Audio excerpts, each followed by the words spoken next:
الانتفاع والإفادة والاستفادة والحث على التمسك بكتاب الله وسنة رسوله والدعاء إلى الهدى والدلالة على الخير ابتغاء وجه الله ومرضاته وقربه وثوابه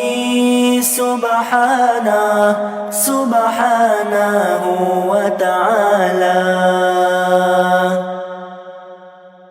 نويت التعلم والتعليم والتذكر والتذكير والنفع والانتفاع والإفادة والاستفادة والحث على التمسك بكتاب الله وسنة رسوله والدعاء إلى الهدى والدلالة على الخير ابتغاء وجه الله ومرضاته وقربه وثوابه سبحانه وتعالى. نويت التعلم والتعليم والتذكر والتذكير والنفع والانتفاع والإفادة والاستفادة والحث على التمسك بكتاب الله وسنة رسوله والدعاء إلى الهدى والدلالة على الخير ابتغاء وجه الله ومرضاته وقربه وثوابه سبحانه وتعالى.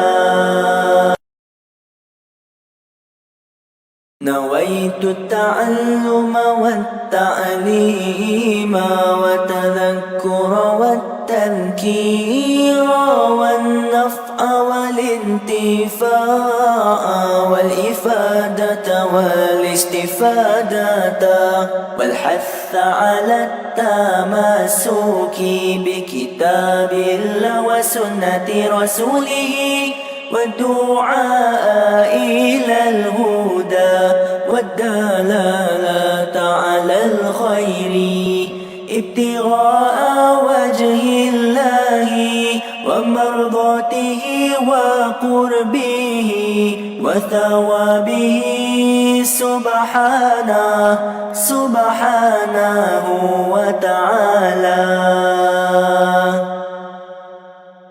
نويت التعلم والتعليم والتذكر والتذكير والنفع والانتفاع والإفادة والاستفادة والحث على التمسك بكتاب الله وسنة رسوله والدعاء إلى الهدى والدلالة على الخير ابتغاء وجه الله ومرضاته وقربه وثوابه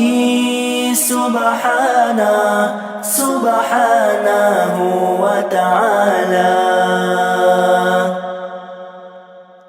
نويت التعلم والتعليم والتذكر والتذكير والنفع والانتفاع والإفادة والاستفادة والحث على التمسك بكتاب الله وسنة رسوله والدعاء إلى الهدى والدلالة على الخير ابتغاء وجه. سبحانك لا علم لنا إلا ما علمتنا إنك أنت العليم الحكيم رب اشرح لي صدري ويسر لي أمري واحلل عقدة من لساني يفقه قولي ولا حول ولا قوة إلا بالله العلي العظيم قال الله سبحانه وتعالى أعوذ بالله من الشيطان الرجيم يا أهل الكتاب قد جاءكم رسولنا يبين لكم كثيرا مما كنتم تخفون من الكتاب ويعفو عن كثير قد جاءكم من الله نور وكتاب مبين يهدي به الله من اتبع رضوانه سبل السلام ويخرجهم من الظلمات إلى النور بإذنه ويهديهم إلى صراط مستقيم صدق الله العظيم. Kemarin kita dah baca ayat 35 di dalam surah An-Nur. Allah berfirman yang di akhirnya nurun ala nurin yahdillahu binurihi man yasha yahdillahu linurihi man yasha wa yadribullahu al-amthala lin-nas wallahu bikulli syai'in alim.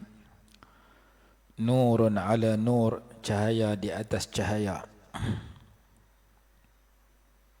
cahaya demi cahaya, cahaya yang berlipat ganda. Ayat ini kita dah baca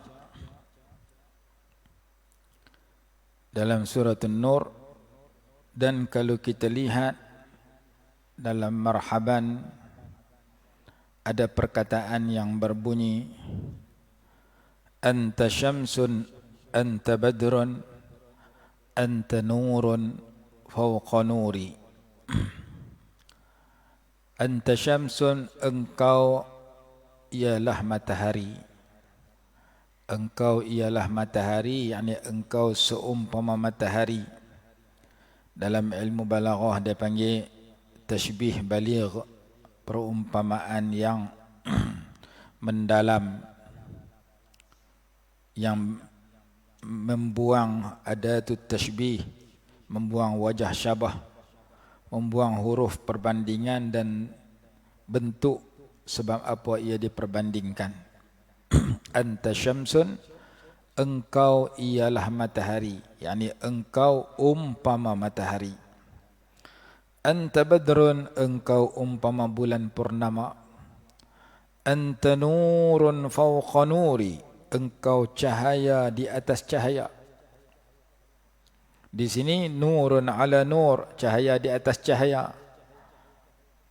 Jadi Nabi SAW membawa cahaya petunjuk yang terang benderang kepada orang-orang yang beriman, sehingga diumpamakan cahaya di atas cahaya. Dalam ilmu balaghah dia panggil iqtibas. Iqtibas makna kita memetik. Kita petik satu ayat Quran, kita petik satu hadis, kita masukkan dalam sesuatu perbincangan, dalam satu ayat, dalam satu doa dan seumpamanya. Seperti kita baca doa Rabbana atina fid dunya hasanatan wa fil akhirati hasanatan wa qina adzabannar. Ia ada dalam Quran, ia ada dalam hadis, ia dibaca dalam sembahyang, ia dibaca di luar sembahyang. Kita baca dalam Quran bila sampai ayat وَمِنْهُمْ مَنْ يَقُولُ رَبَّنَا آتِنَا فِي الدُّنْيَا حَسَنَةً وَفِي الْآخِرَةِ حَسَنَةً وَقِنَا عَذَابَ النَّارِ أُولَئِكَ لَهُمْ نَصِيبٌ مِّمَّا كَسَبُوا والله, sampai habis ayat itu. Masa kita baca Quran, kita jumpa ayat yang berbentuk Rabbana atina fid dunya hasanah. Ya Allah, ya Tuhan kami, berikan kepada kami di dunia ini kebaikan, di akhirat juga kebaikan, dan waqina azaban nar, dan pelihara kami daripada siksa api neraka. Minta 3 perkara. Satu, kebaikan di dunia. Yang kedua, kebaikan di akhirat. Yang ketiga, dipelihara daripada api neraka. Ayat 201 surah Al-Baqarah. Ayat 202 Allah menyatakan ulaika lahum nasibun mimma kasabu wallahu sari'ul hisab. Bagi mereka itu habuan pahala dari apa yang mereka usahakan. Doa saja tak cukup, kena usaha sama. Wallahu sari'ul hisab, Allah sangat cepat perhitungannya. Jadi ayat ni kita baca dalam Quran, kita baca juga di luar semayang. Dalam semayang kita baca Quran, jumpa ayat ni kita baca. Luar semayang kita baca juga. Sayyiduna Anas bin Malik radhiyallahu anhu meriwayatkan, kana aktsaru du'ai Rasulillah sallallahu alaihi wasallam rabbana atina fid dunya hasanatan wa fil akhirati hasanatan wa qina adzabannar. Adalah kebanyakan doa yang dibaca oleh Nabi SAW itu rabbana atina fid dunya hasanatan wa fil akhirati hasanatan wa qina adzabannar. Jadi rabbana atina fid dunya hasanatan sampai habis itu dalam Quran pun baca. Kalau kita semayang sampai ayat tu kita baca ayat tu, ayat 201 dalam surah Al-Baqarah, dan dibaca lepas semayang, dibaca di luar semayang, dibaca dalam masjid, dibaca dalam surau, dibaca dalam rumah kita, dibaca di mana-mana. Jadi dipetik ayat Quran dijadikan doa. Kerana ayat itu berbentuk doa.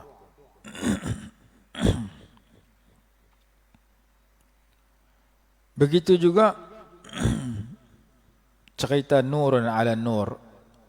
Dipetik oleh pengarang Marhaban, diletakkan kepada Nabi SAW, anta syamsun, anta badrun, anta nurun fawqa nuri. Engkau umpama matahari, engkau umpama bulan purnama, engkau cahaya di atas cahaya. Dalam Quran kata Nabi SAW ni sirajam munira. Dalam suratul Ahzab, inna arsalnaka syahidan wa mubashiran wa nadhira wa da'iyan ila Allah biiznihi wa sirajam munira. Engkau umpama lampu yang menerangi. Engkau umpama pelita ataupun lampu yang menerangi. Engkau membawa cahaya yang menerangi. Jadi pujian kepada Nabi SAW, engkau umpama matahari, itu betul ke salah? Betul. Rasulullah kata jangan puji aku berlebihan. Seperti mana kaum Nasrani memuji Nabi Isa. Ulama kita jawab, jangan berlebihan sampai menganggap Nabi Muhammad itu anak kepada Allah ataupun Tuhan, seperti mana kaum Nasrani menganggap Nabi Isa sebagai anak Tuhan, Nabi Isa sebagai Tuhan. Berlebihan sampai membawa kepada pujian itu salah, yang itu dilarang. Tapi kalau kepujian yang maknanya tidak salah, itu tidak terlarang. Jadi kita puji Nabi SAW ketika kita baca burdah. Kita puji Nabi SAW ketika kita baca marhaban. Itu tidak terlarang. Kerana pujian itu tak sampai menganggap Nabi SAW sebagai Tuhan dan anak Tuhan. Seperti mana pujinya Nasrani kepada Nabi Isa. La tutruni kama atratin nasara Isa bin Maryam. Jangan berlebihan dalam memuji aku. La tubalighuni fil madhi. Jangan berlebihan dalam memuji aku sebagaimana berlebihannya Nasrani memuji Nabi Isa. Nabi Isa puji sampai tak betul. Dipuji oleh Nasrani sampai tak betul. Nabi Isa dianggap Tuhan dan anak Tuhan. Kalau puji Nabi Isa itu adalah hamba Allah dan utusan Allah, itu benar. Maka kita puji Nabi SAW, kita menganggap Nabi SAW itu hamba Allah dan utusan Allah, kekasih Allah, maka itu benar. Maka pujian yang sedemikian tidak terlarang. Pujian dalam burdah tidak terlarang. Oh, depa kata syirik ini duk membaca burdah Dalam burdah kata ya akramal khalqi ma li aluzu bihi siwaka. Wahai sebaik-baik makhluk, aku tidak ada tempat pelindungan melainkan selain hanya engkau. Aku tak ada tempat nak lindung selain engkau. Hanya engkau lah yang menolong aku, melindung aku. Syirik ini duk mengaku Rasulullah pelindung. Yang melindung hanya Allah, Rasulullah bukan pelindung. Ulama kita jawab, hakikat yang melindung hamba Allah ialah Allah Ta'ala pada hakikatnya, pada syariat dan pada zahirnya. Allah izin Nabi SAW melindungi umat. Ketika hari akhirat, baginda diizin memberi syafaat. Ketika orang pakat pi jumpa Nabi Adam, minta tolong Nabi Adam, kata nafsi, nafsi. Aku jaga diri aku saja. Pi nak Nabi Ibrahim, pi kat Nabi Musa, pi kat Nabi lain. Lah kali pi Nabi SAW, ana laha. Hadis dalam Sahih Bukhari menceritakan baginda tempat kita berlindung pada hari akhirat kelak. Maka kenyataan itu tidak salah. Bukan berlindung dengan secara hakikat. Allah izin baginda untuk memberi syafaat kepada kita. Maka dianggap syirik. Kenyataan itu dijawab oleh ulama bukan berarti hakikat, tapi memang Rasulullah orang yang Allah izin bagi syafaat kat kita, bagi pertolongan kat kita di akhirat kelak. Maka memuji Nabi SAW dengan anta syamsun, engkau umpama matahari, anta badrun, engkau umpama bulan purnama, anta nurun fawqa nuri, engkau cahaya di atas cahaya. Engkau cahaya di atas cahaya, seperti firman Allah, nurun ala nur, cahaya di atas cahaya. Baik. Kalau Rabbana atina fid dunya hasanah tu kita baca dalam Quran, dalam semayang, kita baca pula di luar semayang, tak ada siapa kata salah. Bagaimana dengan doa dalam semayang mayat? Kita baca di luar semayang mayat. Doa dalam sembahyang mayat, Allahumma ighfir lahu warhamhu wa'afihi wa'fu anhu. Kalau orang lelaki yang mati. Kalau orang perempuan mati, Allahumma ighfir laha warhamha wa'afiha wa'fu anha. Allahumma ighfir lahu, ya Allah ampunkan baginya. Allahumma ighfir lahu warhamhu, dan rahmatilah ia, kasihanilah ia. Allahumma ighfir lahu warhamhu wa'afihi, berikan kesejahteraan kepada dia. Wa'fu anhu, dan maafkanlah dia, berikan kemaafan kepada dia. Allahumma ighfir lahu warhamhu wa'afihi wa'fu anhu. Kalau nak sambung lagi, wa akrim nuzulahu, muliakan tempat persinggahan dia, sambut dia dengan diberikan kemuliaan dalam kubur di akhirat kelak. Sampai habis doa tu.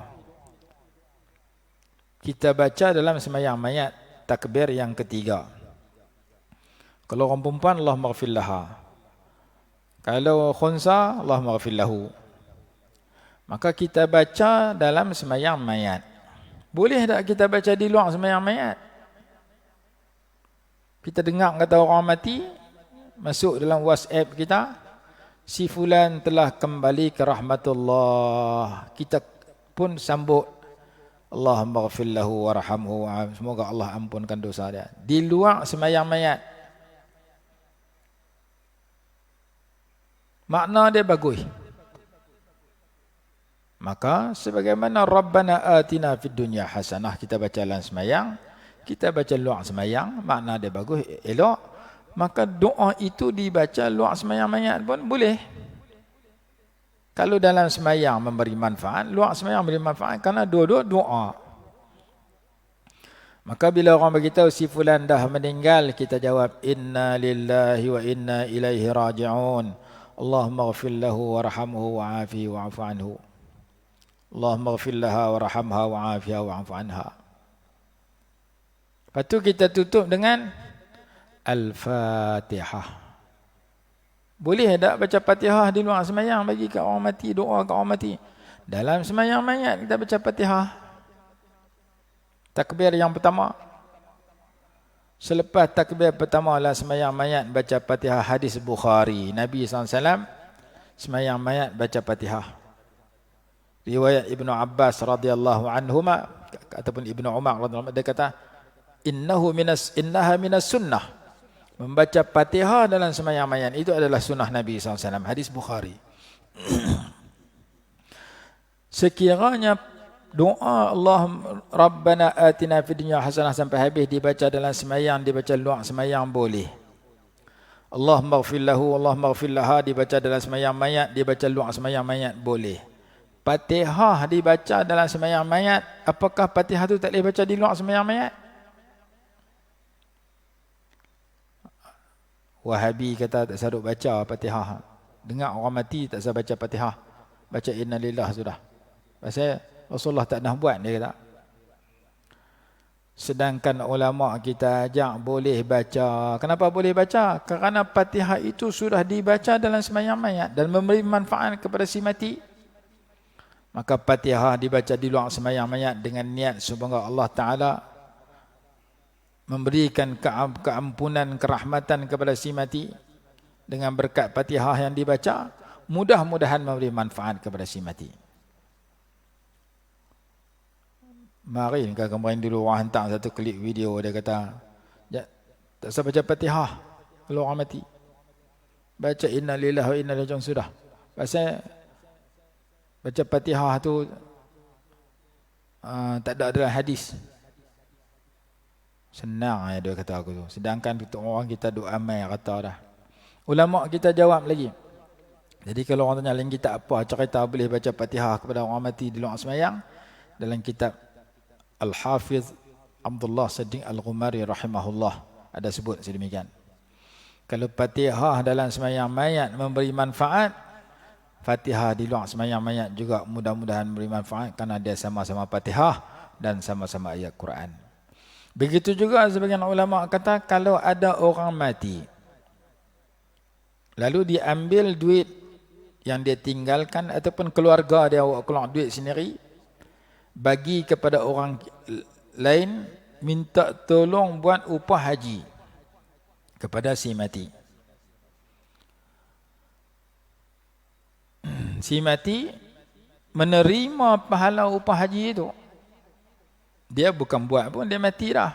Tapi kita masih hidup, kita buat kat dia. Sebab kita dah buat dah kat kita haji, orang upah kita suruh tolong buat haji kepada si mati. Nabi SAW bersabda, hujja an nafsik summa an syubrumah. Buat haji kat kamu dulu, lepas tu buatlah haji kepada syubrumah. Jadi seorang sahabat, nawaitul hajja an syubrumah. Aku buat haji, sahaja aku melakukan haji kepada syubrumah. Syubrumah ni siapa? Orang mati. Kamu buat haji kat kamu lagi? Tak lagi. Tak lagi buat kat kamu dulu tahun ni. Kat syubrumah tahun-tahun akan datang. Jangan buat kat orang, kat kamu tak buat lagi. Maka dalam mazhab Syafi'i, mazhab jumhur ulama menyatakan kita nak buat haji kat orang, kita kena buat haji kat kita dulu. Kita pernah pergi haji dah tahun lepas, tahun sebelum ni, tahun itu ni, maka tahun depan kita buat haji kat orang boleh. Kita tak pernah pergi haji kali pertama nak pergi haji, nak buat kat kita, nak buat kat orang, kat kita tak buat lagi nak buat kat orang. Itu tak boleh menurut mazhab kita. Mazhab Hanafi lain. Maka daripada hadis itu hujjah an nafsik summa an syubrumah, ulama kata boleh orang hidup buat haji kepada orang mati dengan syarat orang hidup itu telah buat haji wajib untuk diri dia sendiri pada tahun-tahun sebelumnya. Maka menjadi amalan kita, kita upah orang buat haji kat adik-beradik kita. Adik-beradik kita tak pergi haji lagi. Dia wajib pergi dah, tiba-tiba tak pergi. Wajib kita wajib upah haji. Dia tak wajib lagi, tak ada istita'ah, tidak ada kemampuan. Sunat kita upah haji. Almarhum mak kita, almarhumah ayah kita dah meninggal, tapi tak pernah pergi buat haji di Mekah. Kita ada duit sikit, kita upah orang, tolong buat haji kat mak ayah, mak saya yang telah meninggal. Tolong buat haji, bagi kat seorang satu boleh buat. Bagi kat seorang, Kawan ni pula buat kat mak kita, kawan ni buat kat ayah kita. Boleh. Maka haji yang dibuat oleh orang yang terima upah haji itu niat dia kepada mak kita. Niat dia kepada almarhum ayah kita. Almarhum, seorang lagi buat kepada almarhumah mak kita. Mak kita dapat pahala buat haji, ayah kita dapat pahala buat haji. Mereka tak pernah pergi Mekah pun, mereka duduk dalam kubur dah. Tapi dapat pasal kita minta tolong orang buat. Kawan tu buat niat kat mak kita, kat ayah kita. Kawan hak buat haji tu, diri dia dapat 100%, orang dia niat ke pun dapat 100% pahala haji. Dia dapat pahala kerana tolong orang mati. Amalan orang hidup memberi manfaat kepada orang mati. Dalam semayang, dalam buat haji itu sudah tentu ada tawaf, ada sa'i, ada melontak dan sebagainya macam orang buat haji biasa. Di antara yang dilakukan ketika buat haji ialah tawaf 7 pusingan. Selepas tawaf disunatkan melakukan semayang sunat tawaf. Dalam sunat tawaf baca Fatihah dengan qul ya rakaat pertama, Fatihah dengan qul huwallah rakaat kedua. Kalau haji yang dibuat keseluruhan memberi manfaat kepada si mati, tawaf dapat pahala kat si mati, sa'i dapat pahala kat si mati, melontak wukuf di Arafah dan sebagainya dapat pahala kat si mati. Semayang sunat tawaf juga mendapat pahala kepada si mati. Dalam sunat tawaf ada Fatihah. Maka Fatihah yang dibaca dalam sunat tawaf memberi manfaat kepada si mati. Fatihah yang dibaca dalam semayang mayat memberi manfaat kepada si mati. Maka dikiaskan Fatihah di luar semayang kepada Fatihah dalam semayang. Dalam Fatihah dalam semayang mayat, maka orang kita dengar kata orang mati baca Allahumma ghfir lahu sampai habis. Dia ambil doa dalam semayang mayat. Kalau dalam semayang mayat baca doa itu mudah-mudahan memberi manfaat kepada si mati. Di luar semayang mayat, mayat belum dimandikan baru tahu berita dia mati, mudah-mudahan memberi manfaat kepada si mati. Maka kita dengar dengan cerita orang mati, kita tulis doa tu dalam WhatsApp. Kita baca doa tu dalam WhatsApp. Inna lillahi wa inna ilaihi raji'un. Allahumma ghfir lahu warhamhu wa'afihi wa'fu anhu. Bisirril Fatihah ataupun bibarakatil Fatihah. Semoga Allah, ya Allah ampunkan dosa dia, rahmatilah dia. Berikan kesejahteraan, keselamatan kepada dia. Berikan kemaafan, keampunan kepada dia dengan berkat surah Al-Fatihah. Maka kita baca Fatihah. Allahumma ghfir lahu dibaca oleh Nabi SAW dalam semayang mayat. Fatihah dibaca oleh Nabi SAW dalam semayang mayat. Maka di luar semayang mayat kita baca Allahumma ghfir lahu, Allahumma ghfir laha. Di luar semayang mayat kita baca Fatihah. Mudah-mudahan memberi manfaat. Kerana dikiaskan Fatihah di luar semayang kepada dalam semayang. Dikiaskan Allahumma ghfir lahu di luar semayang kepada Allahumma ghfir lahu dalam semayang. Oh, dia berkata Rasulullah tak buat. Dalam sepakat ulama menyatakan, sepakat ulama 4 mazhab menyatakan yang diterima pakai dalam ahli sunnah wal jamaah Quran, sunnah, ijma', qiyas. Maka tu secara qiyas. Yang qiyas tu bukan kita, ulama besar, ulama-ulama dulu. Jadi ulama yang qiyaskan Fatihah di luar semayang kepada Fatihah dalam semayang. Wahabi kata tak boleh, biar pergi kat dia, dia tak mau baca. Tapi kita nak baca, baca. Pasal ulama banyak baca. Lepas tu dia tanya pula, soalan tu kata, dia baca Yasin kat orang mati pula dah. Tak sah dia baca Yasin kat orang mati, dia kata. Hadis baca Yasin kat orang mati tu, ulama sepakat kata dhaif. Hadis lemah. Hadis baca Yasin kepada orang mati ni. Orang mati, apa makna orang mati? Orang mati makna orang yang roh dia telah berpisah dengan jasad. Kalau duk sakit tu tak nama mati lagi. Duk sakit nazak tu tak nama mati, pasal roh masih ada. Jadi, iqra'u ala mautakum Yasin. Hadis riwayat Imam Abu Daud daripada Sayyiduna Ma'qil ibn Yasar radhiyallahu anhu.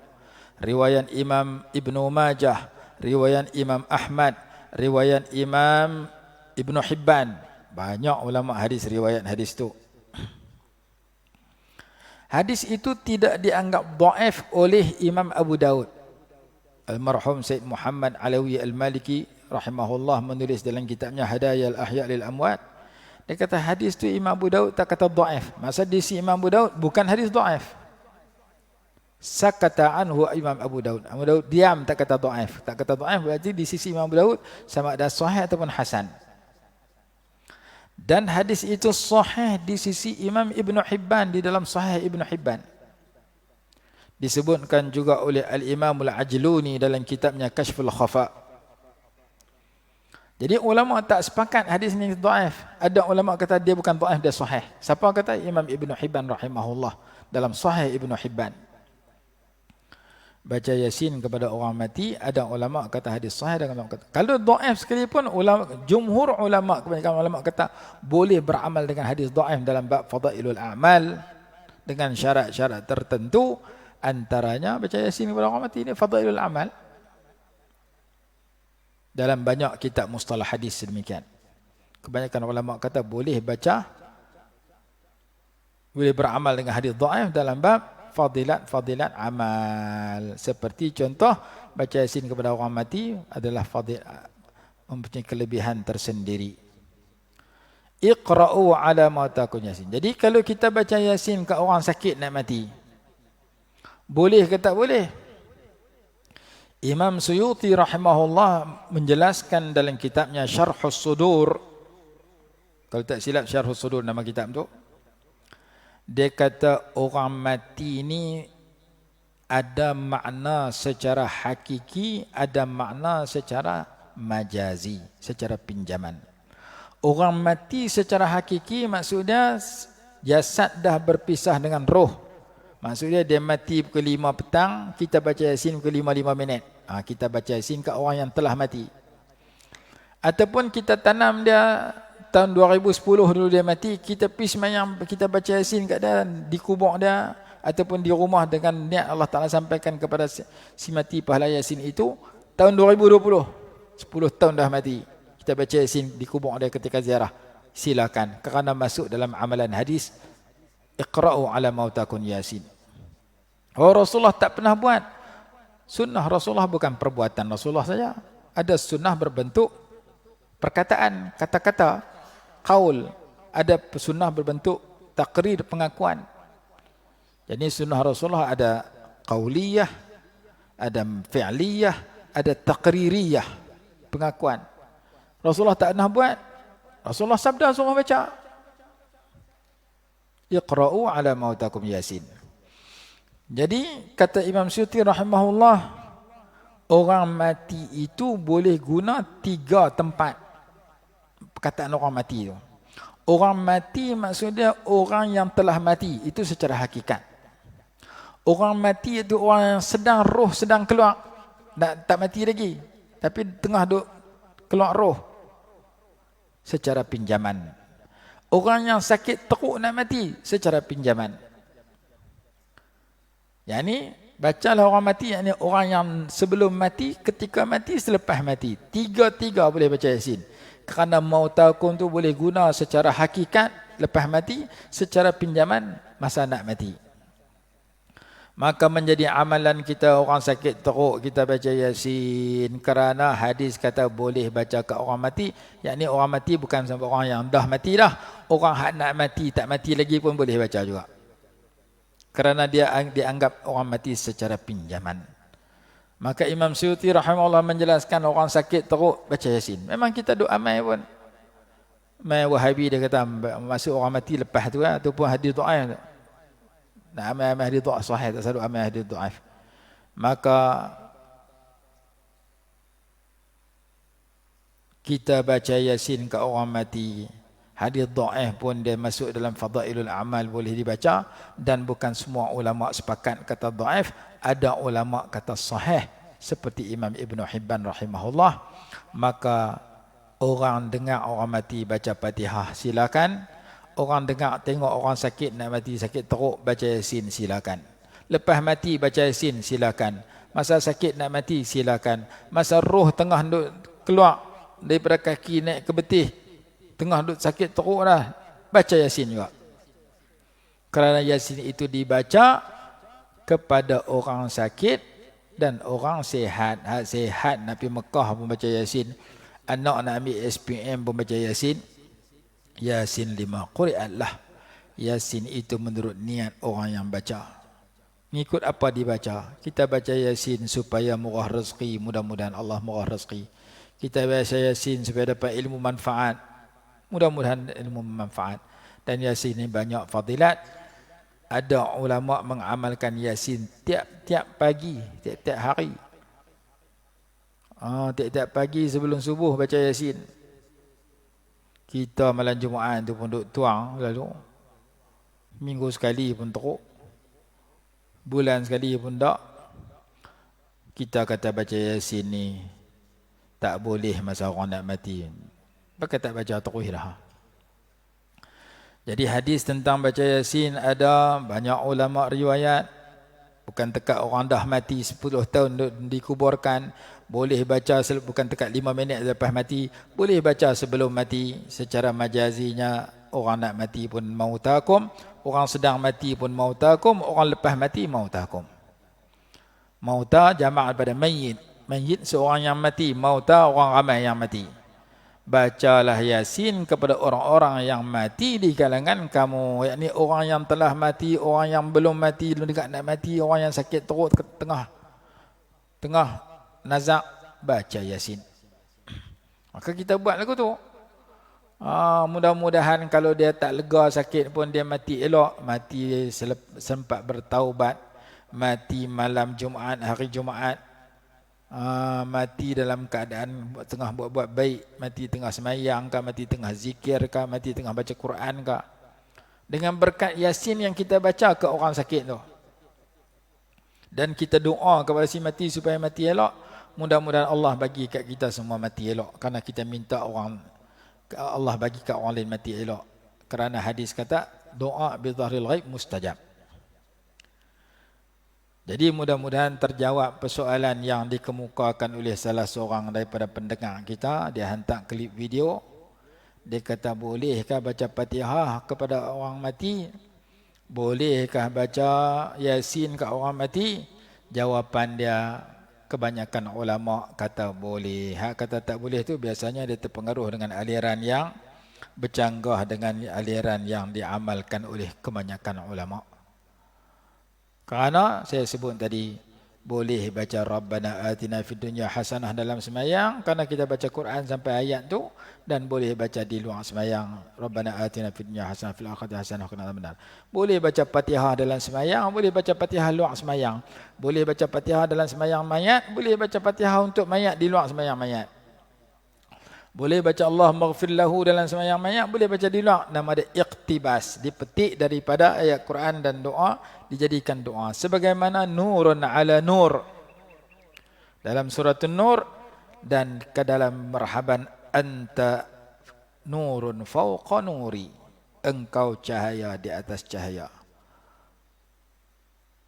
Anta syamsun anta badrun anta nurun fawqa nuri, engkau umpama cahaya yang mengatasi segala cahaya yang lain. Engkau membawa cahaya petunjuk Allah yang terang benderang. Allah pemberi petunjuk pada hakikatnya. Innaka la tahdi man ahbabta walakin Allah yahdi man yasha. Sesungguhnya engkau tak dia beri petunjuk kepada orang yang kamu kasih, tetapi Allah bagi petunjuk kepada siapa yang dia kehendak. Dalam masa yang sama Allah menyatakan engkau pemberi petunjuk secara majazi, secara zahir, secara pinjaman. Wa innaka latahdi ila siratim mustaqim. Sesungguhnya engkau memberi petunjuk kepada jalan yang lurus. Petunjuk hidayatul ma'nawiyat.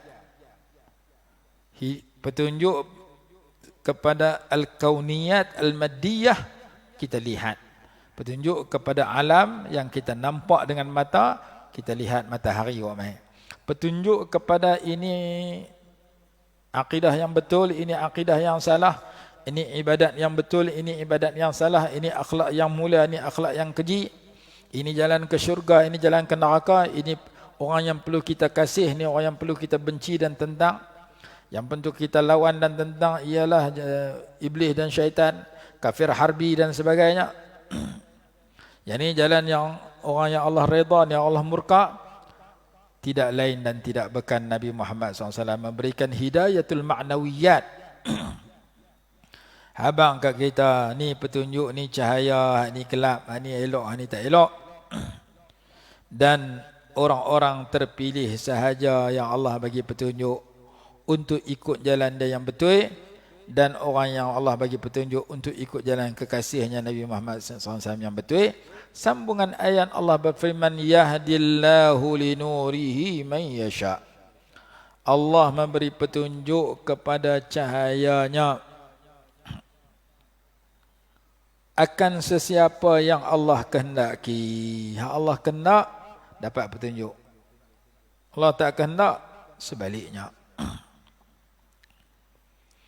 Kadang-kadang cahaya tu ada tapi orang nak terima tu buta, tak nampak. Cahaya matahari terbit tapi orang hak duk bawah matahari buta. Maka dia tak nampak matahari. Islam pun begitu. Islam ini umpama cahaya yang terang. Ada orang buta tak nampak cahaya itu. Siapa yang tak nampak dulu? Abu Lahab, Abu Jahal. Allah sebut dalam Quran, innaha la ta'mal absaru walakin ta'mal qulubul lati fis sudur. Sesungguhnya mata zahir mereka, biji mata mereka tidak buta, tetapi yang buta adalah mata hati yang ada di dada mereka. Hati mereka gelap terus, tak nampak cahaya kecantikan Islam, cahaya keindahan Islam, cahaya kebaikan Islam. Sehingga Abu Jahal digelar sebagai Abul Hakam oleh kaum dia, orang yang hakam, yang bijak. Tapi Nabi SAW gelar Abu Jahlin, bapa kejahilan. Geng kamu kata kamu pandai, tapi bagi Islam kamu bodoh, kamu jahil. Kerana kamu menentang Islam. Pasal apa dia tentang Islam? Kerana hatinya buta, tak nampak cahaya keindahan Islam. Syekh Abdul Halim Mahmud rahimahullah menulis dalam kitab muqaddimah kitab Awariful Ma'arif, ketika mentahqiq kitab Awariful Ma'arif, dia kata summiya Abu Jahlin bi Abi Jahlin li jahli qalbihi binuril Islam. Dinamakan Abu Jahal sebagai Abu Jahal, Abu Jahlin bapa kejahilan.